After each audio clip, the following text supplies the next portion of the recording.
I remember thinking, am I a fraud? I was hunched over, hands on my knees, my leg was going numb, I could feel that shooting pain down my leg. And truly that's what hit me the hardest. Not the pain, not the fear, but the shame.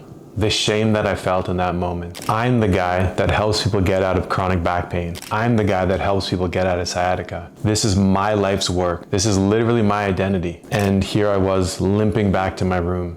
4 years pain-free. And suddenly I was right back to square one. And for a brief moment, that moment in time completely shattered me. But what it revealed changed everything. So let me tell you exactly how it all happened. I was deep in the business, grinding, doing all the work that an entrepreneur does. I was sitting for long periods of time. I wasn't getting up. I wasn't standing to walk. I wasn't using my walking treadmill. Just sitting for hours, chasing progress, eyes glued on the screen, not stepping away. And in that entire process, I just stopped moving. I wasn't doing my morning microdose movements. Sure, I was getting up and going on my walk, but other than that, I wasn't doing much. Simply put, I ignored everything I knew about my body, and I paid for it. So a couple days earlier, I did a heavy posterior chain workout, a lot of deadlifts, single leg RDLs, things of that nature. Felt fine, felt great, but I woke up the next day and I felt a little bit of pain, but I was fine. At this time, I'm training,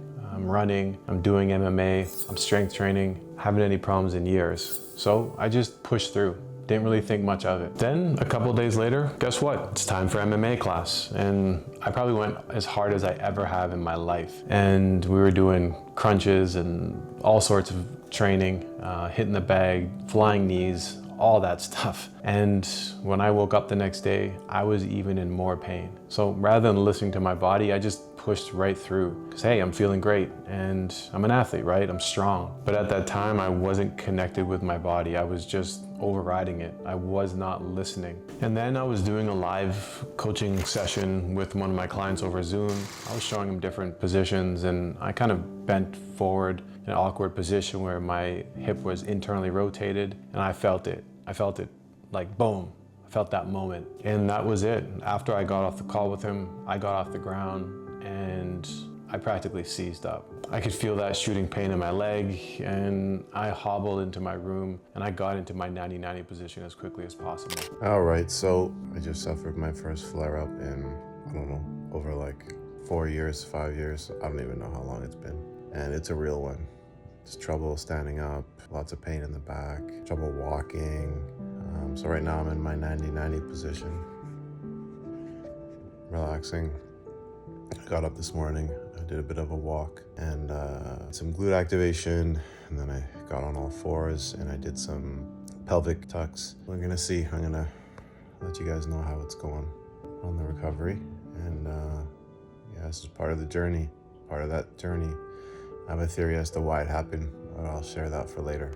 I was lying on my floor, trying to control my breath and try to assess what was going on. And to be honest, my mind was just spiraling. It wasn't even in my body. Like, I wasn't even concerned about that. I had the pain, but it was all mental. I started to ask questions and think things like, maybe this body rebuild system doesn't work, or maybe I was just lucky. It just happened to work for me. I was able to get through it all. Or the worst one was, maybe you've been fooling yourself this whole time and maybe you've been fooling everyone else as well. And the worst part about it was that I believed it, even if just for one moment. Because when your mind starts spiraling and you're experiencing pain, you can think some pretty crazy things. I thought about all the people I've coached, all the stories they've shared, and the trust they've placed in me. And now here I was, questioning whether I deserved any of that. That shame and disappointment ran deep because it wasn't just a flare-up for me, it was somewhat of an identity crisis. So unlike the first flare-up I had 8 years ago, I had something different on my side this time.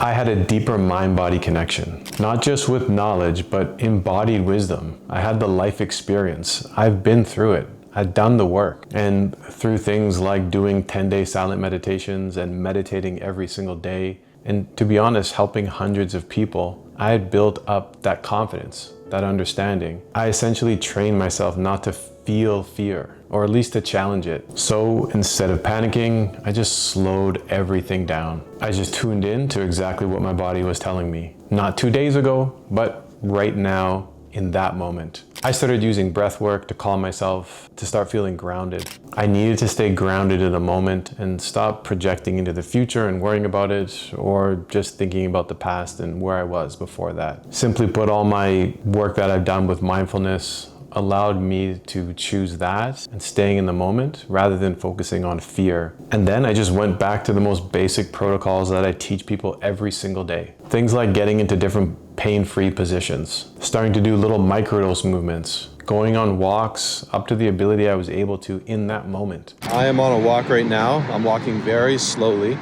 I spent most of the morning in that 90-90 position.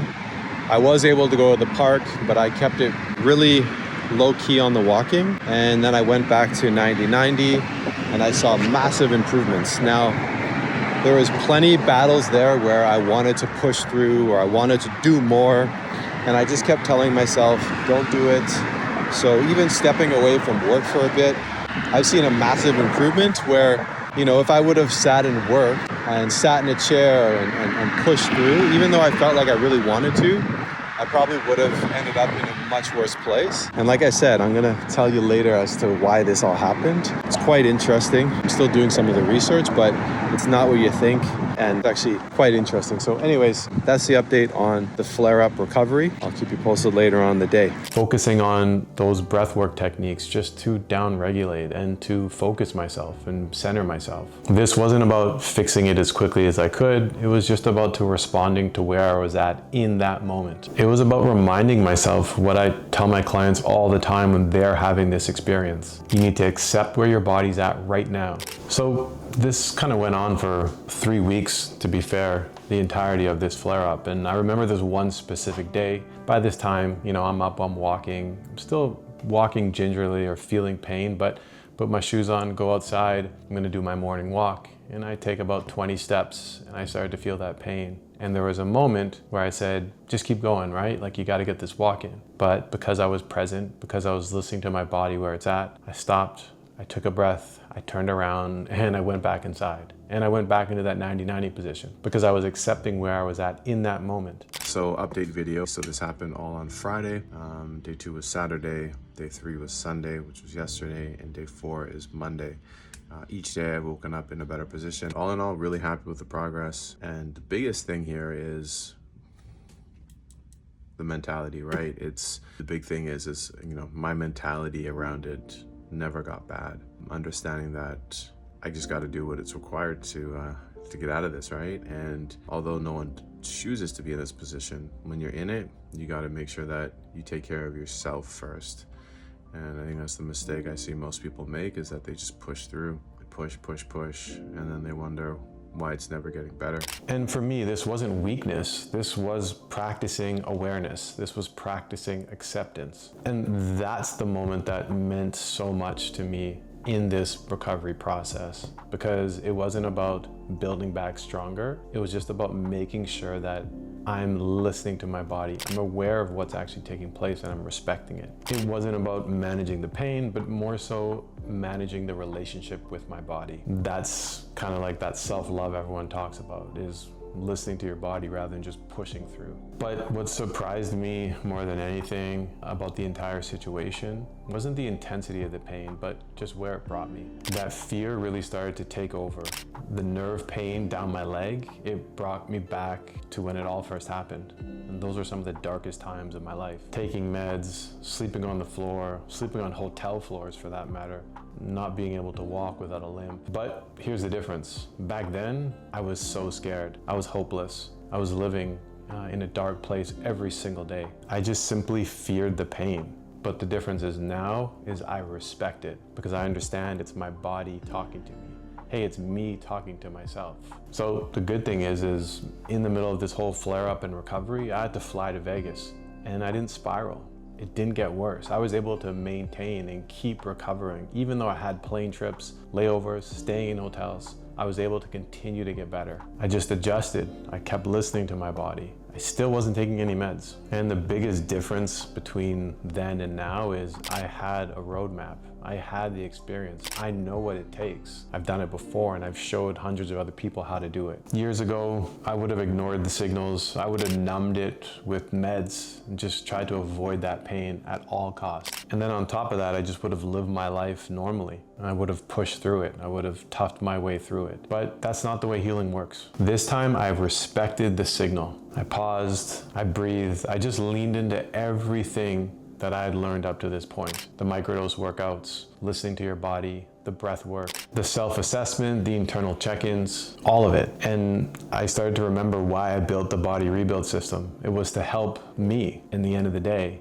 And I had all those tools. So all I had to do was follow the system. And the system is built on exactly that idea. It's not just about pain relief. It's not just about exercises. It's about creating and developing the mind-body connection. So you know how to respond properly when this happens, not just freak out and panic and just chase the meds. Because the truth is in life, sometimes setbacks happen. But when they do, it's how you respond to them that determines how quickly you come back. So if you're watching this right now and you're in the middle of a flare-up, I want you to understand and listen to me very clearly. You're not broken. You're not starting over. You're just being reminded to slow down. Listen to your body. The pain you're feeling, it's not an enemy. It's a friend. It's a messenger. It's a signal. It's trying to help you. So I want you to stop pushing. I want you to stop numbing the pain, and I want you to stop pretending that you're fine, that you're okay. Start listening, tune in, give your body what it needs, not what other people tell you, and certainly not what your ego wants. And if you don't know what that looks like, that's okay. That's what I'm here for, and that's what I'm going to help you do. So if you want to get started on exactly what you need right now, what I want you to do is go below in the description and you'll see my back pain solution program, okay? Inside there, you're gonna get tips, protocols, and the knowledge to start to implement some of the things that I talked about with you today. And if this story hits home, I want you to subscribe and check out my other videos because I have free trainings, free resources, and a lot of other things to help you, someone who's dealing with chronic back pain every single day. So make sure to subscribe and like this video. So at the end of the day, this isn't just about getting out of pain.